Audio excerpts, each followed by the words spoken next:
एक समय की बात है, एक आश्रम में गुरु तथा उनके कुछ शिष्य रहते थे।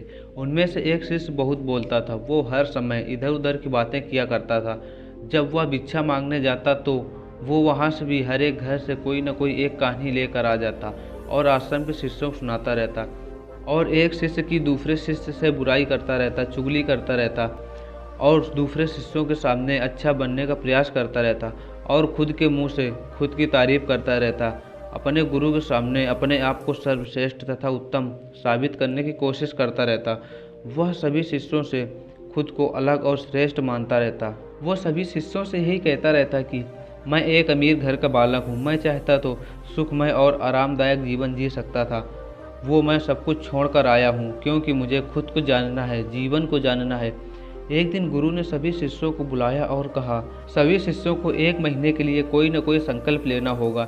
इससे आपकी संकल्प शक्ति मजबूत होगी और आत्मशक्ति का संचार होगा। आप सभी अपने अपने सामर्थ्य के अनुसार कोई एक संकल्प ले सकते हैं। यदि 1 महीने से पहले जिसका जिसका संकल्प टूट जाएगा वो अपनी पुरानी दिनचर्या में आ सकता है। सभी शिष्यों ने अपनी अपनी शक्ति के अनुसार संकल्प लिया और गुरु को अपने अपने संकल्प के बारे में बताकर वहाँ से चले गए। ज़्यादा बोलने वाला शिष्य सीधे गुरु की कुटिया में पहुँच गया और बोला, गुरुदेव, मैं कोई छोटा मोटा संकल्प नहीं लेना चाहता हूँ। कृपया आप मुझे बताएंगे कि मुझे क्या संकल्प लेना चाहिए। ये बात सुनकर गुरु मुस्कुराए और बोले, क्या तुम मेरे द्वारा दिए गए संकल्प को पूरा कर पाओगे? क्या तुम्हारे लिए उसको पूरा कर पाना संभव होगा? शायद नहीं, तुम उसको पूरा नहीं कर पाओगे, इसलिए तुम अपना संकल्प खुद ही ढूंढो। शिष्य ने कहा, नहीं गुरुदेव, आप जो भी संकल्प देंगे उसे मैं अवश्य पूरा करके दिखाऊंगा। गुरु ने कहा, तो ठीक है, तुम 1 महीने तक कुछ नहीं बोलोगे, मुंह से एक भी शब्द नहीं निकालोगे, यही है तुम्हारा संकल्प। ये सुनकर शिष्य बोला, गुरुदेव, ये कोई संकल्प है? ये तो बहुत आसान है, कोई बड़ा संकल्प दीजिए जो मेरी योग्यता के बराबर हो। गुरु ने कहा, पहले तुम इसे पूरा करके तो दिखाओ। शिष्य ने गुरु की बात मान ली और बिना कुछ बोले वो कुटिया से बाहर चला गया। उसे चुप रहना बहुत आसान लग रहा था। उसने एक दिन तो जैसे तैसे करके काट लिया। दूसरे दिन उसे न बोलने की वजह से अंदर से बेचैनी होने लगी। तीसरे दिन उसे भारीपन महसूस होने लगा और चौथे दिन उसे बेचैनी और बहुत अजीब सा महसूस होने लगा, क्योंकि सभी शिष्य एक दूसरे से बात कर रहे थे। वो भी अपनी बात दूसरों से कहना चाहता था, उनकी बोलती बंद कर देना चाहता था, लेकिन उसका संकल्प उसके बीच में आ रहा था, इसीलिए वो कुछ बोल नहीं पा रहा था। इसी तरह से कुछ दिन और बीत गए। वह धीरे धीरे बीमार पड़ गया। उसका कुछ खाने पीने का मन भी नहीं कर रहा था, उसका सर फटा जा रहा था। एक दिन वह शिष्य अपने गुरु के पास गया और अपने गुरु के चरण छुए और वहाँ बैठ गया। उसने गुरु को अपनी मन की बात लिखकर सारी बता दी कि मैं बोलना चाह रहा हूँ, क्या मैं अपना संकल्प तोड़ दूँ? गुरु मुस्कुराए और कहा, संकल्प तोड़ने के लिए नहीं होते, जो अपने संकल्प को पूरा कर लेता है वो अपनी आंतरिक शक्ति को बढ़ाता है, और जो अपनी आंतरिक शक्ति को बढ़ा लेता है वो इस समाज से बहुत आगे निकल जाता है। यदि तुम अपनी आंतरिक शक्ति को बढ़ाना चाहते हो तो तुम्हें यह संकल्प पूरा करना पड़ेगा। यह संकल्प लेना भी तुम्हारे हाथ में है और इसे तोड़ना भी तुम्हारे हाथ में है।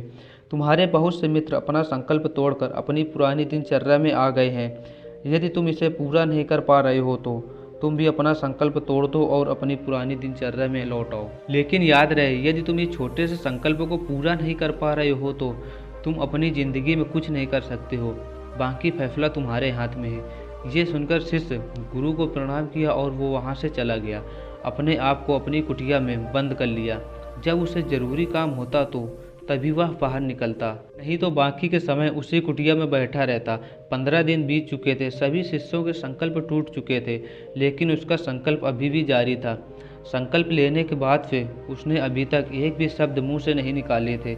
ये देखकर पूरा आश्रम बहुत ही आश्चर्य में पड़ गया कि इतना बोलने वाला शिष्य वो एकदम से इतना मौन कैसे हो गया। 15 दिन बीत जाने के बाद वह फिर से अपने गुरु के पास गया और लिखकर बताया कि मैं बाहर से चुप हूँ, लेकिन मेरे भीतर बहुत सारे प्रश्न उठ रहे हैं, बहुत सारी आवाज़ें उठ रही हैं। मैं अपने आप से बात करता रहता हूँ। मैं बाहर से जितना शांत दिख रहा हूँ उतना ही अंदर से शोर शराबे से भरा हुआ हूँ। क्या इस तरह से मेरा संकल्प अभी भी जारी है? गुरु ने कहा, हाँ, तुम्हारा संकल्प अभी भी जारी है, लेकिन जब तक लोगों की आवाज़ें तुम्हारे कानों में पड़ती रहेंगी, इसे सुनाई देती रहेंगी, जब तक तुम्हारा मन बोलता रहेगा, क्योंकि इसे बोलने की आदत है। तुम बाहर से कितना भी शांत रहो, लेकिन तुम अंदर ही अंदर बोलते रहोगे। तुम्हें इन बातों से, इन आवाज़ों से दूर जाना चाहिए। ये सुनकर शिष्य ने गुरु को प्रणाम किया और वो वहाँ से चला गया। सुबह होते ही वो आश्रम को छोड़कर जंगल की ओर चला जाता है। संकल्प का समय भी पूरा हो जाता है, लेकिन वो अभी तक वापस लौट कर नहीं आया। सभी लोगों को डर था कि कहीं उसे किसी जंगली जानवर ने तो नहीं खा लिया है। सभी लोग उसे ढूंढने की बहुत कोशिश की, लेकिन वह कहीं नहीं मिला। उसके सभी मित्रों ने मान लिया था कि उसे किसी जंगली जानवर ने अपना शिकार बना लिया है। एक दिन आश्रम का एक शिष्य गुरु के पास गया और आकर कहने लगा कि गुरुजी, मेरे सबसे ज़्यादा बोलने वाले मित्र के साथ क्या हुआ होगा? क्या उसे किसी जंगली जानवर ने मार दिया होगा? गुरु ने कहा, हाँ, हो सकता है कि किसी जंगली जानवर ने उसे अपना शिकार बना लिया हो, लेकिन उसके न लौटने की दूसरी वजह एक ये भी हो सकती है कि शायद उसे वो मिल गया हो जिसके लिए वो गया था। शिष्य ने पूछा कि गुरुजी, क्या बोलना इतना हानिकारक होता है? गुरु ने कहा, हाँ, इंसान की सबसे बड़ी मजबूरियों में से एक मजबूरी ये भी होती है कि वो चुप नहीं रह सकता है, हमेशा कुछ न कुछ बोलता ही रहता है। सिर्फ हमारे बोलने के कारण से आधे से ज़्यादा दुख पैदा होते हैं। उनमें से कोई चुप नहीं रहना चाहता है, अपने सामने वाले से ज़्यादा बोलना चाहता है, उन्हें ये दिखा देना चाहता है कि हम तुमसे ज़्यादा बोल सकते हैं, उसे दिखा देना चाहता है कि देख, तू गलत, मैं सही। इस तरह से ये बोलने और सुनाने का क्रम ज़िंदगी भर चलता रहता है। लेकिन इस नासमझी में हम अपना समय, अपना जीवन और जो सबसे महत्वपूर्ण है वो अपना कीमती पल, जिसको जिया जा सकता है, जिसको समझा जा सकता है, अनुभव किया जा सकता है, जिसमें आनंद को प्राप्त किया जा सकता है, ये सब खो देते हैं। लेकिन इसके बदले हमको कुछ नहीं मिलता है, सब व्यर्थ हो जाता है, सब कुछ बर्बाद हो जाता है। शिष्य ने कहा, इसका उपाय क्या है गुरुजी? गुरु ने कहा, अपनी पूरी जागरूकता के साथ अपने विचारों को देखना, यही एकमात्र इसका समाधान है। पूरी जागरूकता के साथ अपना काम करना, ये आपकी ज़िंदगी में एक चमत्कारी बदलाव ला देता है। इसके बाद शिष्य को अपने प्रश्नों के उत्तर मिल गए। उसने गुरु को प्रणाम किया और वो वहाँ से चला गया। उस शिष्य को आश्रम छोड़कर गए लगभग 3 से 4 महीने का समय हो चुका था, लेकिन उसकी कोई खबर नहीं मिली। उसके सभी मित्रों ने उसके वापस आने की उम्मीद छोड़ दी थी, लेकिन एक दिन वह अचानक वापस आ गया। लेकिन वो वह नहीं था जो गया था, वो और कुछ बनकर वापस लौटा था। उसके अंदर एक अलग सा बदलाव महसूस किया जा सकता था। उसके चेहरे पर और उसकी आंखों में एक अलग सी चमक थी। आश्रम में आते ही उसके सभी मित्रों ने उसे चारों तरफ से घेर लिया और उससे बातें करने लगे। उसने भी सभी से बातें करनी शुरू कर दी। सभी ने ये अनुभव किया कि वो पहले जैसा बातूनी नहीं है। थोड़ी देर अपने मित्रों से बात करने के बाद वह सीधे अपने गुरु के पास चला गया। उसने गुरु के पास जाकर गुरु के चरण छुए और बोला, गुरुजी, क्या मैं अभी भी मौन हूँ? क्या अभी भी मेरा संकल्प जारी है? गुरु ने शिष्य की आंखों में देखा और कहा, हाँ, तुम अभी भी मौन हो। तुम्हारे मुख से एक भी शब्द नहीं निकल रहा है। तुम्हारा संकल्प अभी भी जारी है। ये सुनकर शिष्य ने कहा, गुरुदेव, जब मैं आश्रम छोड़कर गया था तो मैं बाहर से तो शांत था, लेकिन मेरे अंदर से बहुत सारे प्रश्न उठ रहे थे, बहुत सारी आवाज़ें उठ रही थी। मैं जंगल चला गया इस उम्मीद से कि मेरे मन की आवाज़ें कम हो जाएंगी और मैं शांत हो जाऊंगा। लेकिन मैं जितना एकांत में जाता गया, मेरे मन की आवाज़ उतनी ही तेज़ होती गई। मुझे वो सब आवाज़ें सुनाई देने लगी जो मुझे पहले सही लगती थी। फिर मुझे समझ में आया कि मैं कितना गलत कर रहा था। जब मैं अपने परिवार वालों को, माता पिता को और मित्रों को बुरा भला कहता था तो उस समय हमको लगता था कि मैं कितना सही कर रहा हूँ। जब मैं अपने मित्रों की एक दूसरे से बुराई करता था तो तब भी हमको लगता था कि मैं कितना श्रेष्ठ हूँ, मैं कितना सही कर रहा हूँ। लेकिन उस दिन मुझे महसूस हुआ कि मैं कितना गलत बोल रहा था। धीरे धीरे करके ये आवाज़ें एक दिन हमारे अंदर से सारी समाप्त हो गई थी। अब मैं भीतर से भी शांत हो गया था। उस घने जंगल में कोई बाहर से बोलने वाला नहीं था और मेरे अंदर कोई आवाज़ बची नहीं थी। उस दिन मैंने मौन का सही अर्थ समझा। मेरे चारों तरफ बहुत शांति थी। हालांकि अभी भी कुछ आवाज़ें आ रही हैं जो मैं पहले नहीं सुन पाता था, लेकिन अब मैं वो स्पष्ट रूप से सुन पा रहा हूँ। पक्षियों की आवाज़ें, जल की आवाज़, वायु की आवाज़, ये मैंने पहली बार सुनी। इससे पहले मैंने इतनी शांति कभी नहीं महसूस की थी। इस शांति को भंग करने के लिए मैंने अपने मुंह से कोई शब्द निकाला मैं चिल्लाया और कहा, हे ईश्वर, ये कैसी शांति है, ऐसा क्या हो गया? लेकिन मेरे चिल्लाने के बाद भी शांति भंग नहीं हुई। सब कुछ पहले जैसा ही शांत था, बाहर से भी भीतर से भी। मैंने अपने मित्रों से बात की, मैंने आपसे भी बात की, लेकिन मैं अपने भीतर से शांत हूँ, एकांत हूँ।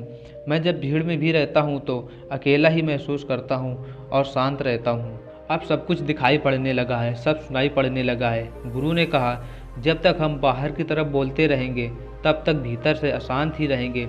जिस दिन हम भीतर से शांत हो जाएंगे उस दिन से हम कुछ भी बोलें फिर भी हम शांत ही रहेंगे। दुनिया में जितनी भी बुराई हैं उनमें से ज़्यादातर हमारे बोलने से ही उत्पन्न होती है, क्योंकि हम चुप रहना नहीं चाहते। हमें जितनी ज़रूरत है उससे भी ज़्यादा बोलते हैं।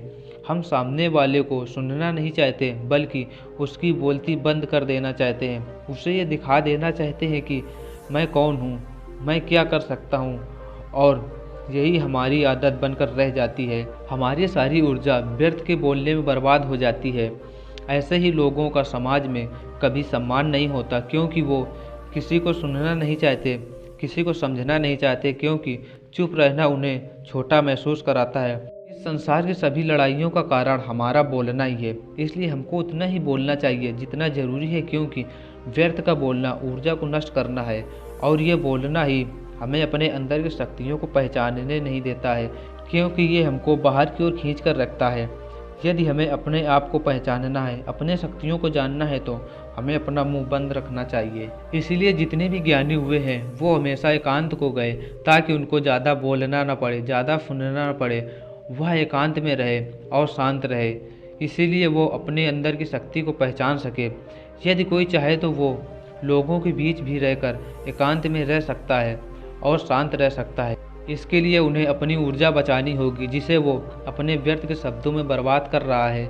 दोस्तों, इस कहानी की यही सीख है कि ज़्यादा बोलना ऊर्जा को नष्ट करना और व्यर्थ बोलना हमें अपने अंदर लौटने नहीं देता, क्योंकि ये हमको बाहर की ओर खींचता रहता है। इसे अपने आत्मज्ञान को जागृत करना है, उसको अपना मुंह बंद रखना चाहिए, कम बोलना चाहिए।